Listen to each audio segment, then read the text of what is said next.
Okay, I think we're ready to get started. Great. All right. Thank you everyone for joining us this morning. I would like to introduce our presenter. Lyric coloratura, soprano, Anne Christopherson enjoys a rewarding career as an educator, performer, and coach. She has performed in such esteemed genres as Lincoln Center's Alice Tully Hall, Symphony Space, Banff Center of the Arts, Opera di Lucca, the Renmin University in Beijing, as well as others. She's also a cabaret singer who has performed her one-woman show, I Hear Music, at the Duplex Cabaret in New York City. She is Associate Professor of Voice at the University of North Dakota, and she also serves as the coordinator of Applied Voice Studies. She's an active member of the National Association of Teachers of Singing since 2000, and she has served as local, regional, and national, and at the national levels for over 20 years. So I welcome Anne. I'm going to give her host Thank you. hosting capabilities here, and it's all yours. Thank you so much. All righty. Let me share my screen and get underway. All righty. Good morning. Good morning, everybody. Thank you, Nathan, for the lovely introduction, and thank you, Wisconsin Nats, for asking me to present today and for this opportunity. I also truly enjoyed adjudicating the finals for your student auditions, and I was really impressed with the level of talent, the training, and the teaching. So congratulations to you. I'm going to assume that most of us here are singers and are teachers of singing, and as such, we are quite proficient breathers. And I'm not going to talk about the structures of breathing per se or how it applies to singing, but rather I'm going to share some information I learned during my breathing coach training. Yes, you can get trained for that. And it was a training that allows me to guide people in breathing practices that can manage stress, optimize digestion, and improve your sleep. In yoga, you might have heard of a discipline known as pranayama, and these are a collection of breathing practices that have developed over centuries. And what I'm going to share with you today is rooted in that practice, and it will only be 3 of many different patterns of breathing that can be used to heal us, to strengthen us, and to sustain our physical, mental, and emotional well-being. I love this quote. I'm going to read it out loud for you. When the breath is unsteady, all is unsteady. When the breath is still, all is still. Control the breath carefully. Inhalation gives strength and a controlled body. Retention gives steadiness of mind and longevity. And exhalation purifies body and spirit. What I love about that quote is that it reminds me of what singing can do for us, our health and our well-being.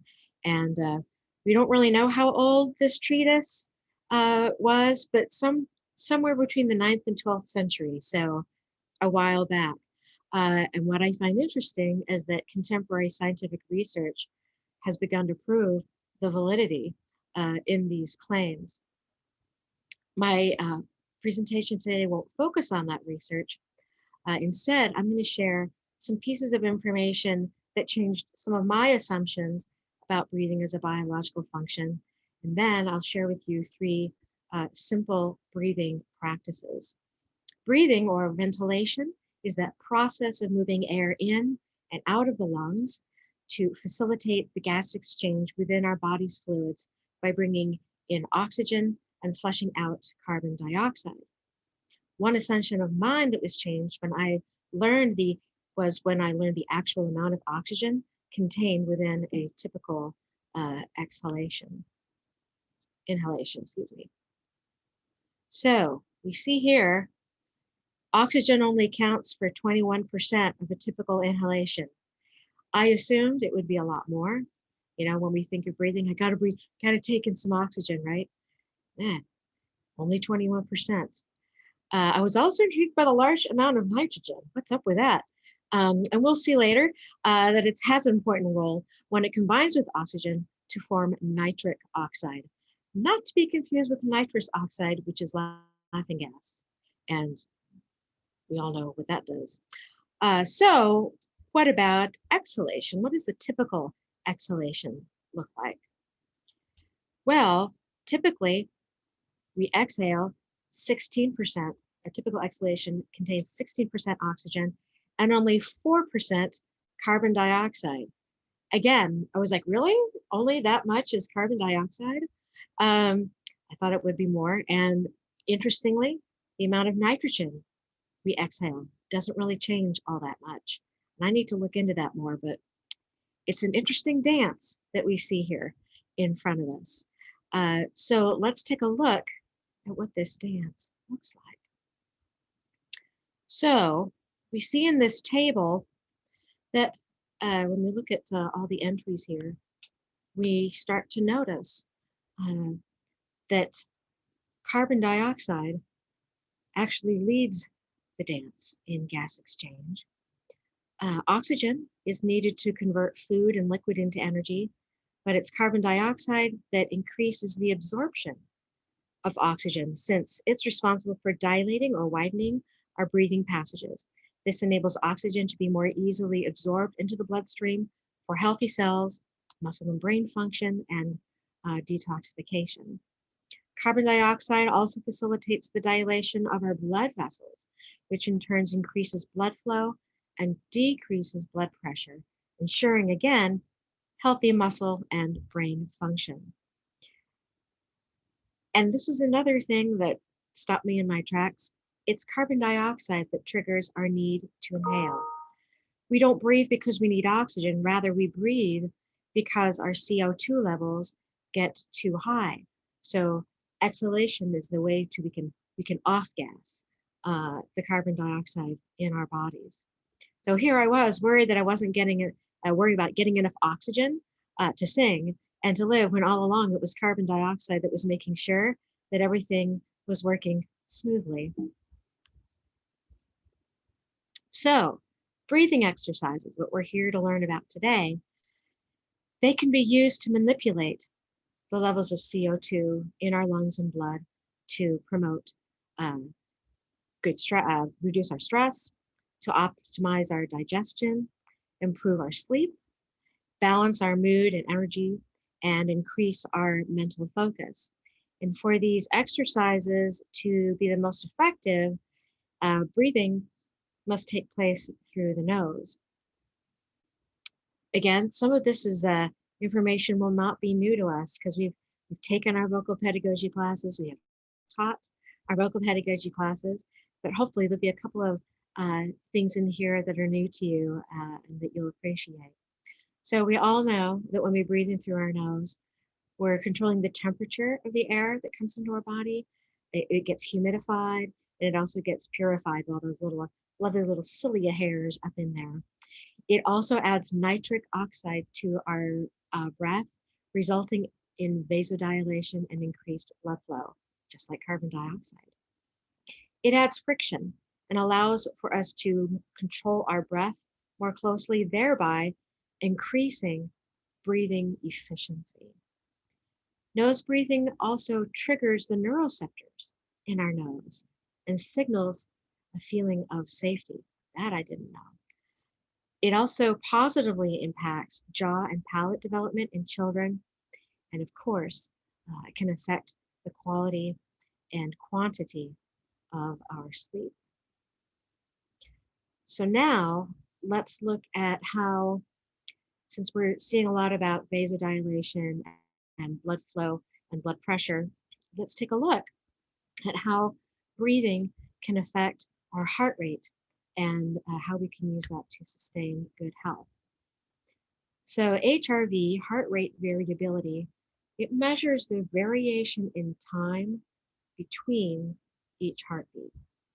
When we inhale, our heart rate increases.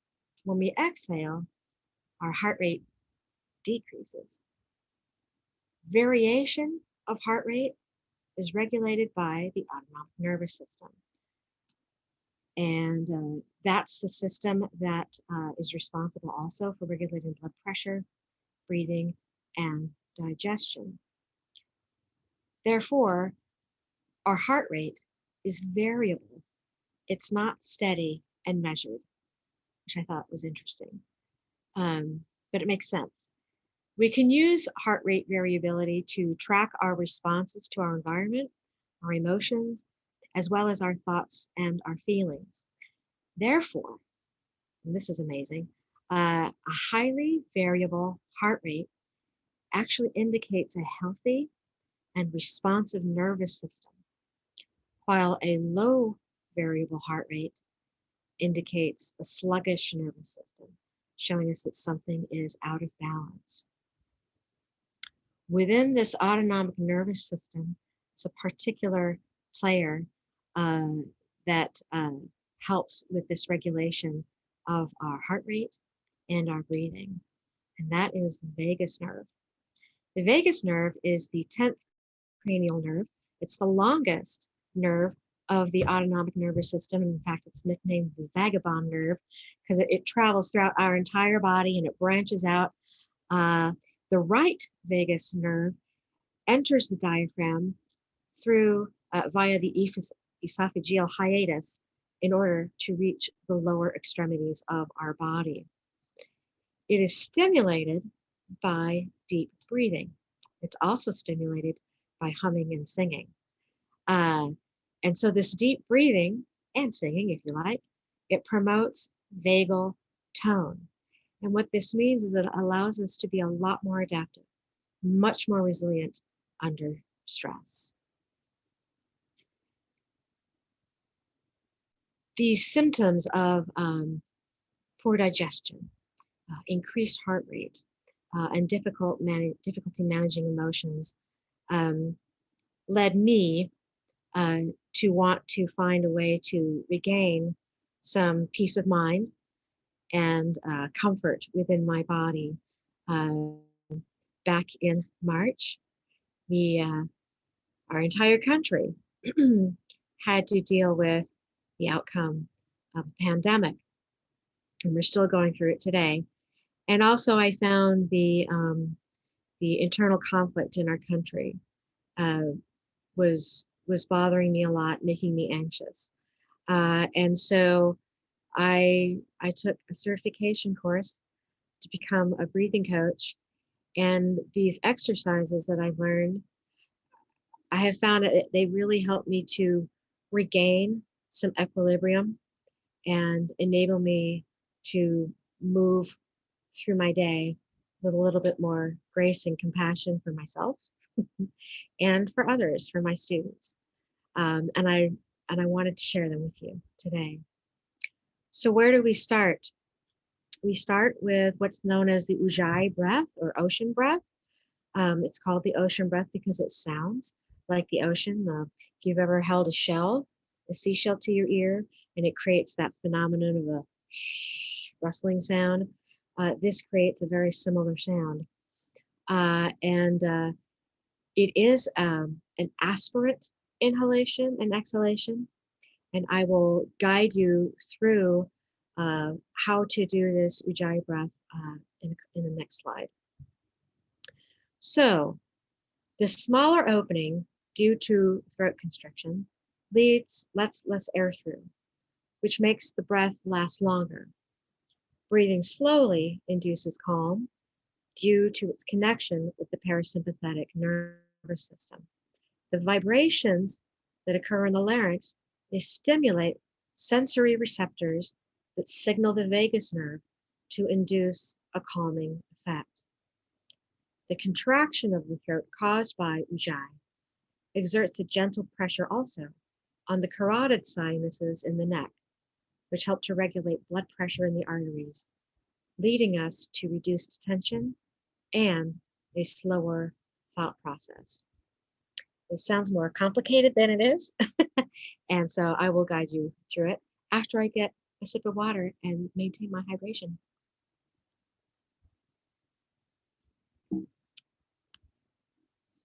So first step, we want to gently inhale and exhale, 4 counts each in this case, on an H sound with our mouths open. Now, you are going to feel some resistance in your throat.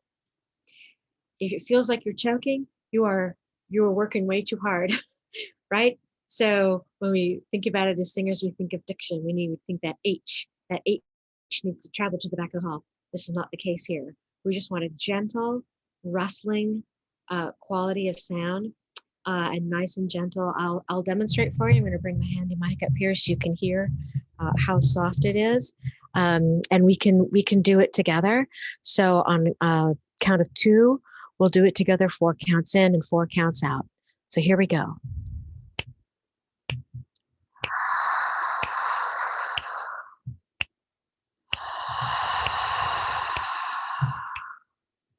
Okay. It'll feel cooling. It will be a little drying. Okay. But it should feel like very, very little resistance, but just enough that you can sense it. The next layer to this breath is that we do the same inhalation and exhalation with that aspirate quality, but now we breathe in through our nose and close our mouths. You should be able to hear it if I have the microphone right here, but let's try it together. I'll give you 2 counts to lead you in. We'll inhale for 4 and we'll exhale for 4. So here we go.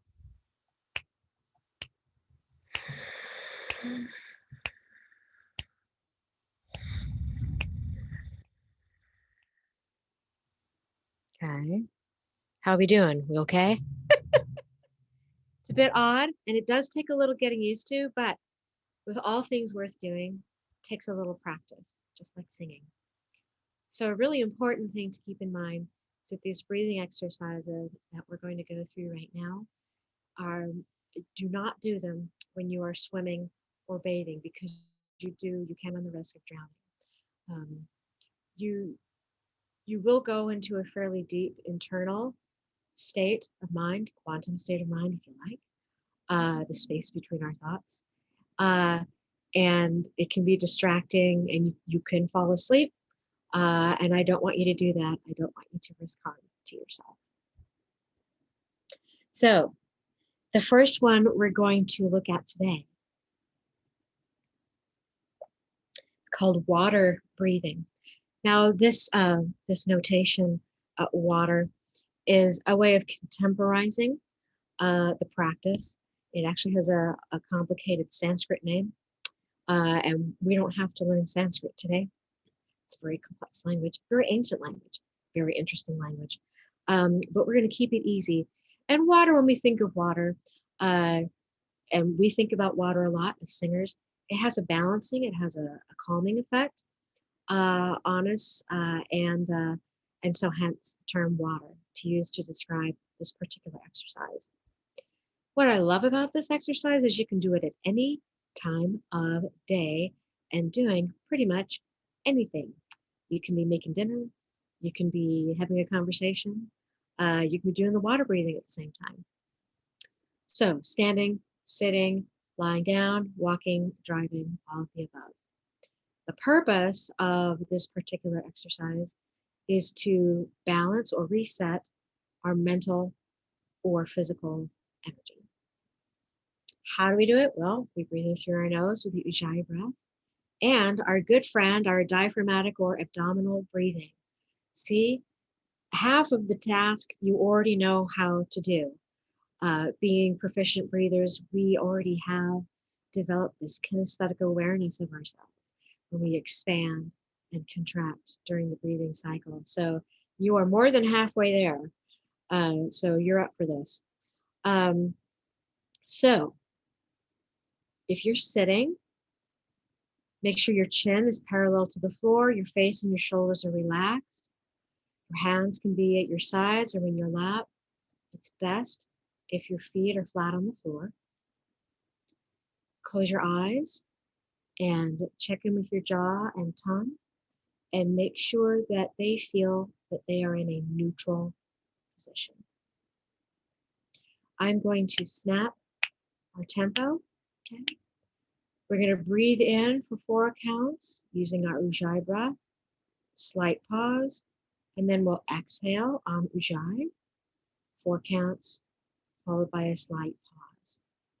Then we will repeat that cycle 9 more times for a total of 10. Now, if you have a stuffy plugged nose, you can still reap the benefits by breathing in through your mouth, putting your lips and your tongue in ooh position, and it'll also create this rustling sound.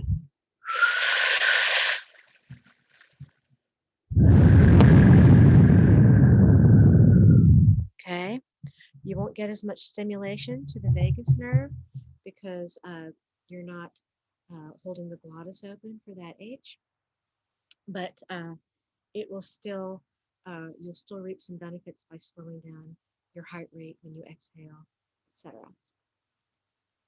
So I will be keeping count in case you're wondering. I actually learned a little hand system to keep track of count. Here's 1, 2, 3, 4, 5, 6, 7, 8, 9, 10. So by using this finger counting system, you don't really need to think about where you are in your count. So you just let me worry about that, and you let me worry about snapping, right? So again, I'll give you 2 to bring you in. Inhale for 4, pause, exhale for 4. Here we go.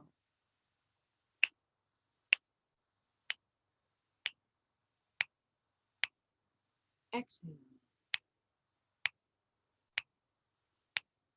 Inhale. Exhale. Inhale. Exhale.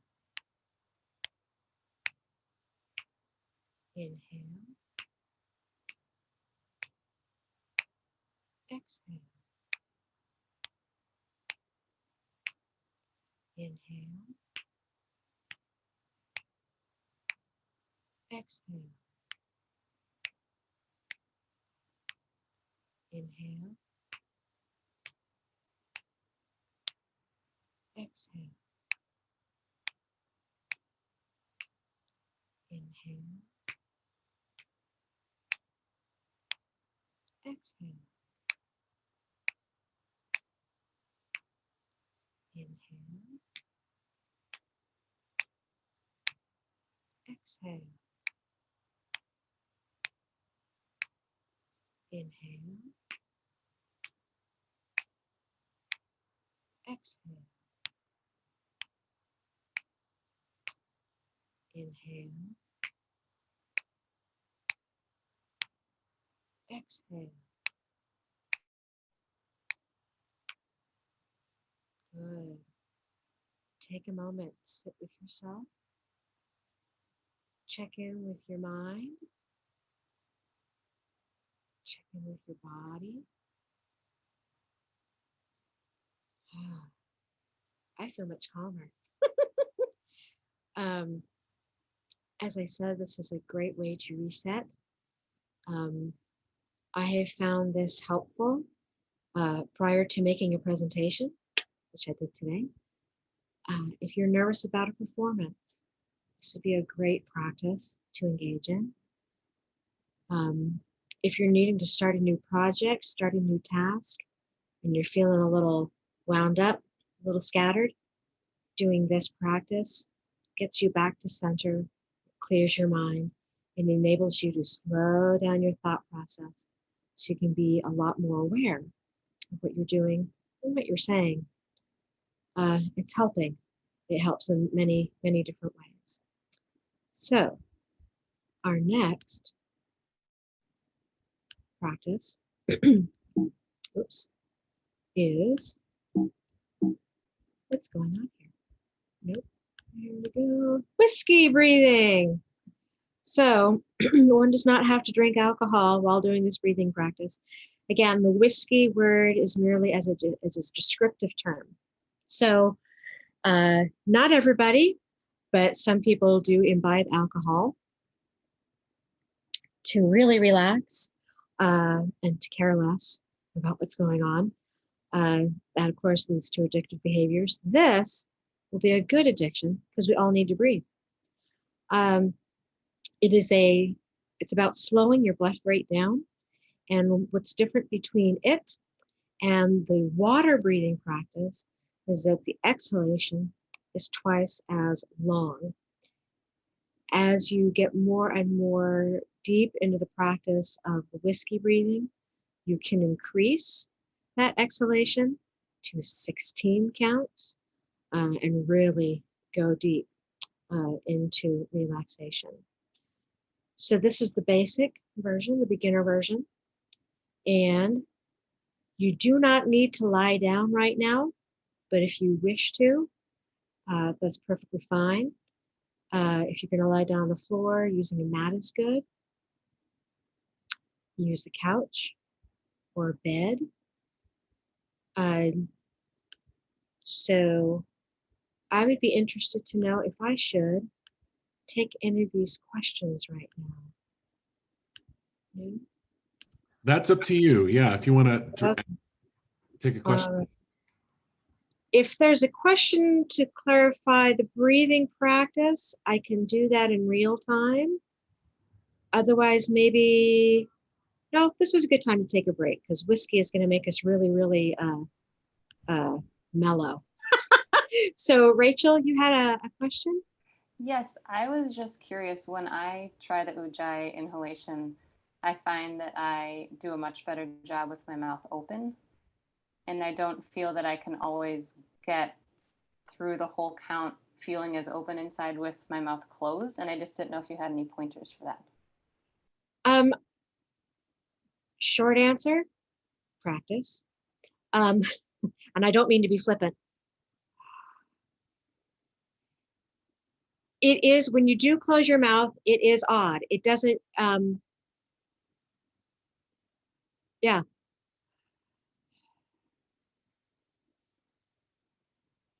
It is less easy.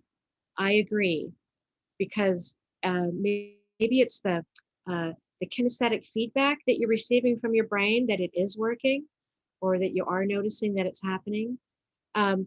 There's no, bottom line, there's no hard and fast rule like thou shalt not. I myself personally find if I leave my mouth open, it's more drying to my throat. And for me, that's a distraction. Also, by not breathing in through your nose, I don't know that you would be able to tap into all of the benefits of the Ujjayi as intensely. So I am not going to judge that. I'm not going to say that it's black and white, right or wrong. As long as it works for you and you're able to derive the benefit that you're looking for, I think in the end, that is what matters. And that thread of non-judgmental,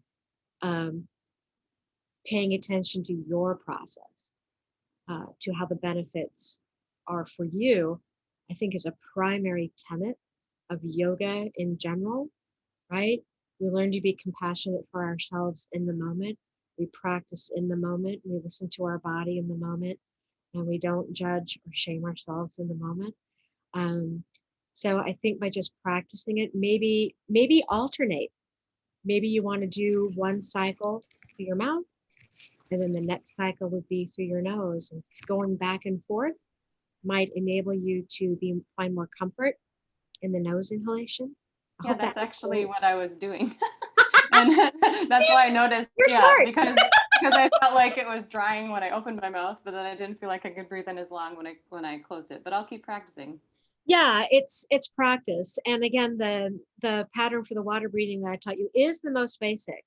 So, and like with if any of you have studied yoga, asanas, they always concentrate on just do what you can today. Play and explore your boundaries today. And from day to day, those boundaries, that your ability to expand, contract will change. And thank goodness, because especially right now, we all need to give ourselves a little grace. And when we give ourselves that grace, we're able to give that grace to others. So got a little woo-woo there for a moment. But I wanted to present about this today because it's been so helpful to me, and I wanted to share that. Any other questions about Ujjayi breath or the water breathing pattern? Okay. It's okay if you feel a little bit of a buzz after the water breathing. It's perfectly acceptable because yeah, it's powerful. So next one, whiskey breathing. It is optimal before sleeping, trying to sleep. It's also extremely helpful if you're going through a periods, moments of intense stress or anxiety. It's also helpful after you eat. Why? This prolonged exhalation component, it triggers our parasympathetic response, uh, which is important for rest and digest. Okay. Um, and I've tried it after eating. I feel a little full, or eating my feelings, which we're all known to do, eating our feelings. And maybe we overdid it and we're like, oh, I mean, that food was good, but I kind of regret eating my feelings. This is going to help you find your balance again and allow you to feel more comfortable in your body. So again, nose only if possible. And we're doing that diaphragmatic abdominal breathing that we are all so proficient at as singers. If you're going to lie down, close your eyes, face and shoulders relaxed. Check in with your jaw and your tongue. Make sure that they are in a neutral position. You can also do this when sitting. Same directions apply. Allow your feet to be fully on the floor. Chin parallel to the floor. Your arms are going to be given something to do here. You're going to be placing your right hand over your heart. And I suggest that you take your left hand and place it on your belly below your navel. And what that's going to allow you to do, so it has a nice sort of a cradling, uh, comforting effect on your body and your mind. And then it's also going to enable you to really sense your inhalation and your exhalation. Hacker moment. I have found by incorporating my Mayapojo skills on the exhalation, I'm able to make that 8 count. And then, of course, build it to a 16 count. So I'll snap you in 2 beats. Then we'll inhale on our Ujjayi ocean breath for 4 counts, slight pause, and then we will exhale for 8 counts on the Ujjayi breath, slight pause. Okay? You will not be successful the first time. That's all right, because you will have 9 more breathing cycles to play around with it and find the sweet spot. Okay, so no judgment here. It's perfectly fine.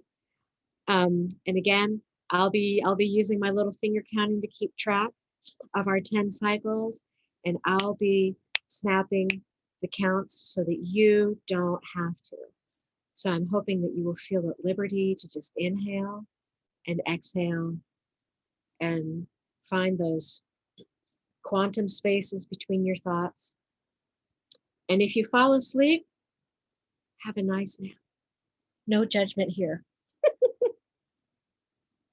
Okay, here we go. Inhale. Pause.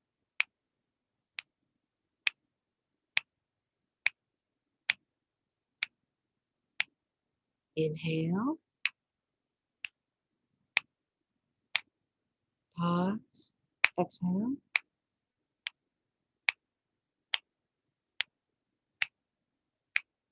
Inhale. Exhale.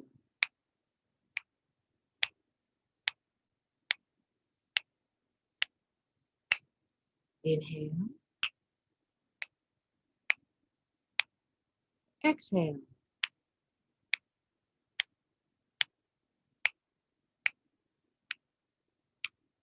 Inhale.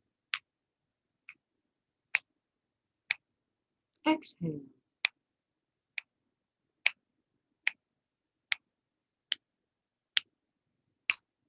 Inhale. Exhale.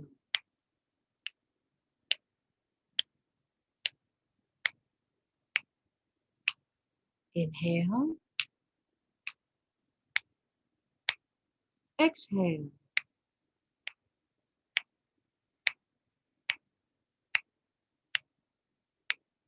Inhale. Exhale.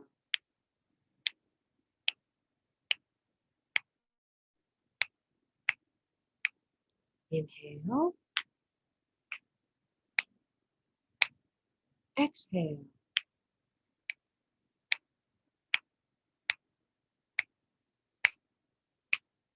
Inhale. Exhale.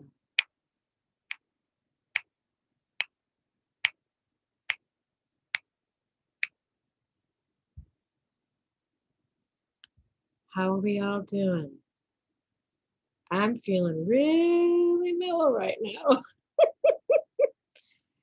So I find, myself, I find the inhalation on the 4, comparing the water breathing to the whiskey breathing, I really fill up and really expand a lot more aggressively on the inhalation 4 count for the whiskey breathing, because I know I need enough air to make the 8 count on the exhale. So yeah, it's good. It's good. How are we feeling?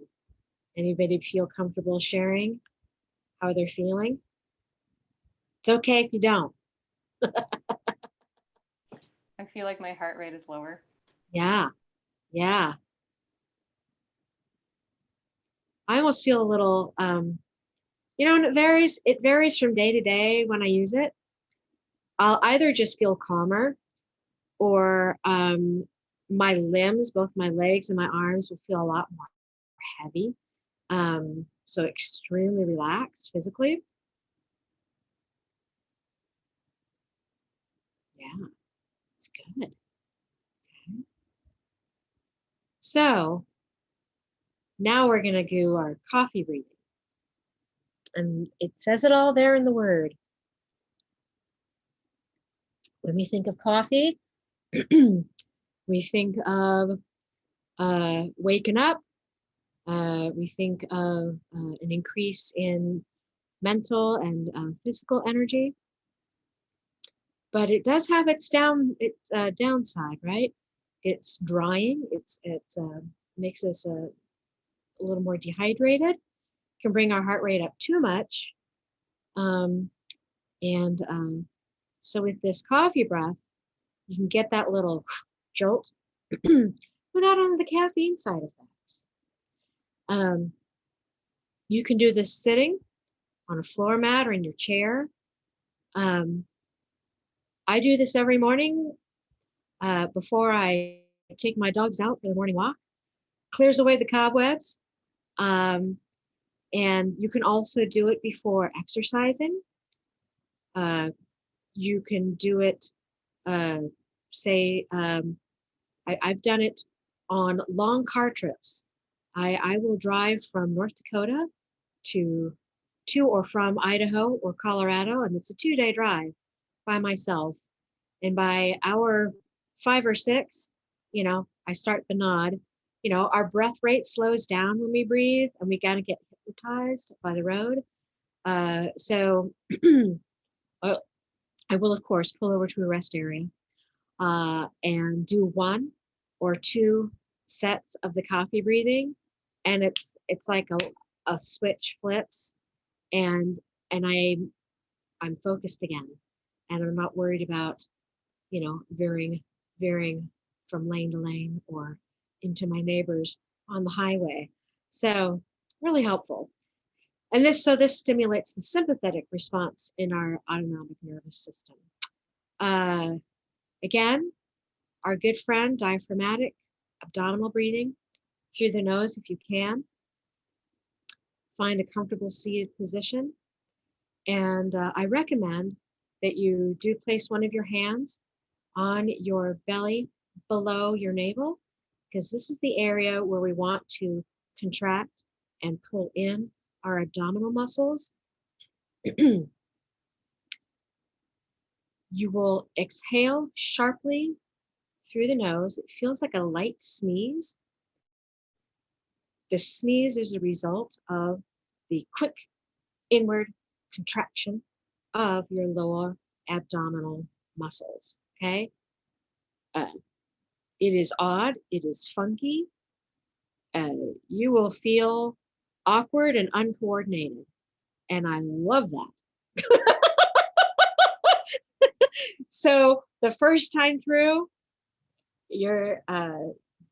it's okay to feel a little stupid. Accept it as it is and enjoy the ride. So it is best to do this with your eyes closed, but it's certainly not necessary. Face and shoulders relaxed, and checking with your jaw and your tongue to make sure that you found a nice neutral position. We're just going to try 1, okay? We're just going to do 1 cycle.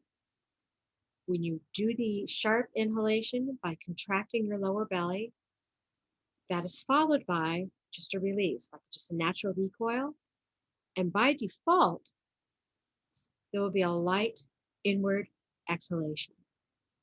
So the effort that you experience on the exhalation will be greater than what you experience on the inhalation. And it might also feel a little backward. We're used to thinking of our breathing cycle as inhalation first, followed by exhalation. This one is reversed. We start the exhalation, followed by an inhalation. Exhalation, followed by an inhalation, okay? So let's do 2 in a row, okay?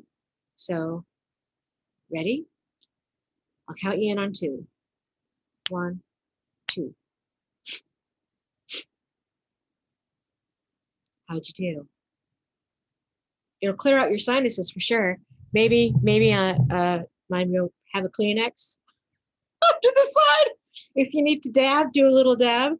And it's okay if you have to check out and start in again. It's perfectly fine. We will do this cycle 20 times, and we'll do it for 3 sets with a little pause between each. If you get a little lightheaded, a little dizzy, that is normal. If you need to stop because you're overwhelmed by that feeling, you will not be the first, nor will you be the last. Some people get really dizzy and they might pass out. Hopefully, that won't be you, but make sure that wherever you're sitting, maybe you scoot back so that the back of the chair can hold you up so you don't risk of bonking your head on anything. But I doubt that will happen because we're all expert breathers here. We know how to use our breath and play with it. So I think we'll be okay. So again, sharp exhalation through the nose. We make that exhalation happen by a rapid, quick contraction of the lower belly. When we immediately release our muscles, there will be an inhalation that is small, short, and feel very reflexive, okay? You'll be focusing on exhalation. That'll be your prime focus, is the exhalation, okay? So we're gonna do 10 in a row. 20 in a row. We'll do it 3 times. Here we go. 2 snaps to bring you in.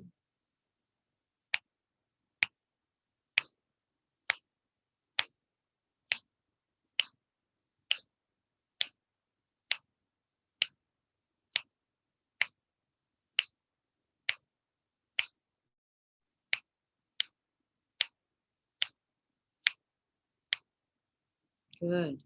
Take a moment. It's almost better than an abdominal crunch, right? Working those lower abdominals. Woo! Little lightheaded. It's good. This is going to balance out, cancel out the woo-woo feeling of the whiskey breath, and give you some nice energy for the rest of your day. Here's our second set of 20. 2 to count you in.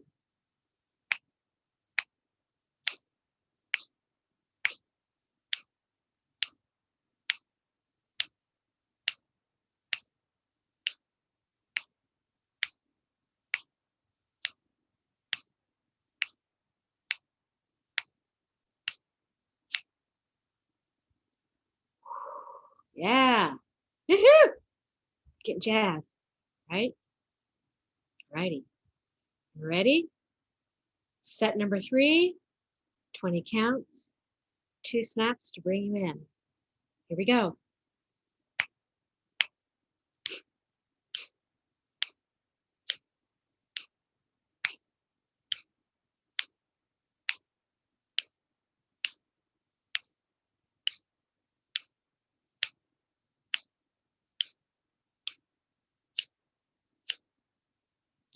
Ah, I feel the burn down there. My lower abdominals, they're working. It's good.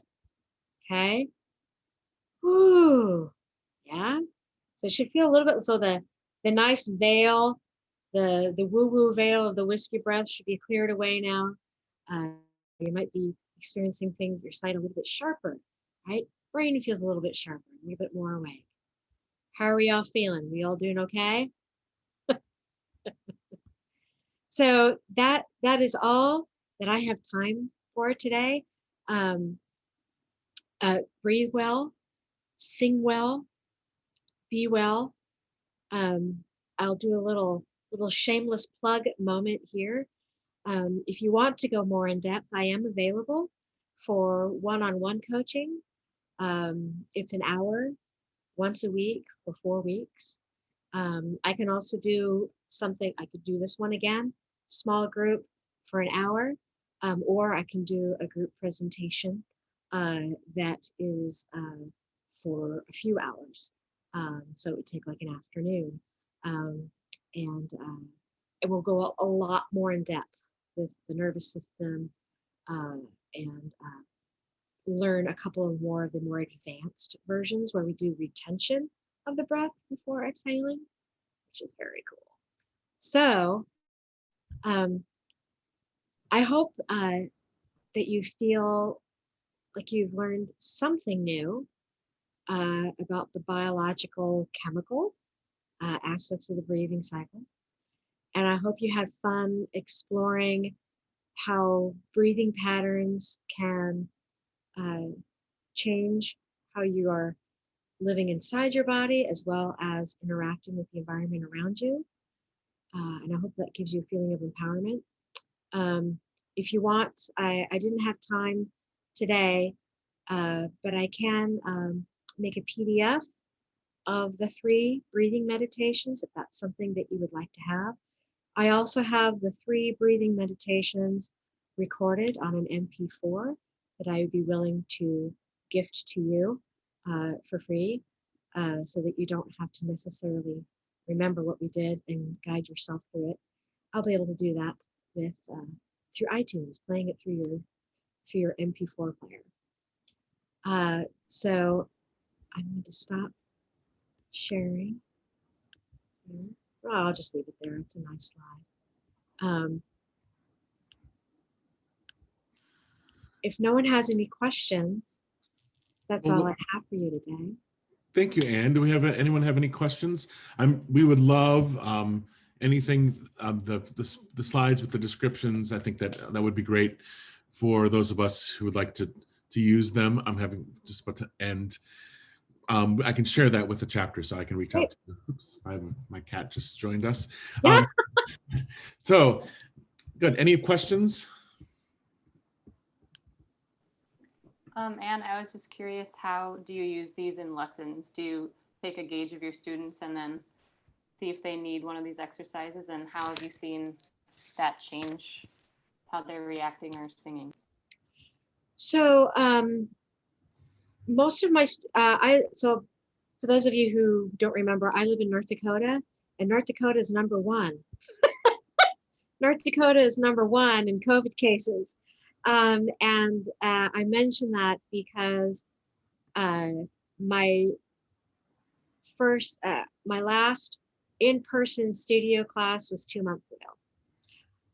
So I've been meeting with my students online, and I have done the water breathing with them, and I shared the MP4 with them, and so I haven't used it in lessons per se, unless I notice that the student's really stressed out. And then we take the time. Without all my blathering that I did today, the recordings is actually under 5 minutes. So it really doesn't take that much time. If I don't do the actual breathing meditation, I will encourage them to just take a moment to inhale and exhale for a little while, close their eyes, find a couple comfortable position. And at the very least, it brings their mind, their focus into the room, into the lesson, into the task at hand, and not be distracted by, well, in my case, a week has not gone by when I haven't had 1 or 2 students who have had to quarantine because of contact tracing. So it brings them into the room. It allows them to focus on time for them, right? Because that voice lesson is time for them. So I haven't been super proactive in making them, incorporating it into my lesson.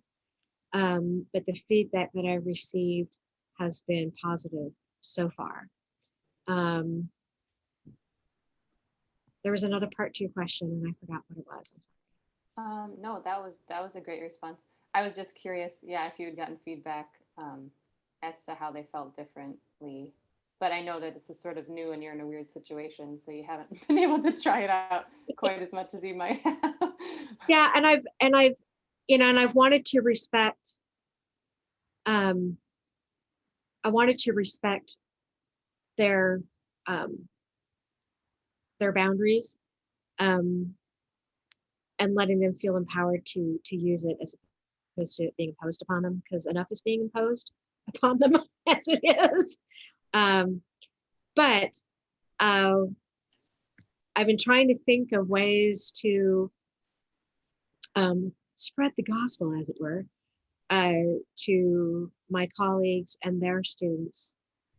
What I might do is maybe just a voluntary weekly meeting and just take people through the water breathing practice for 5 minutes, and on Zoom as a gift.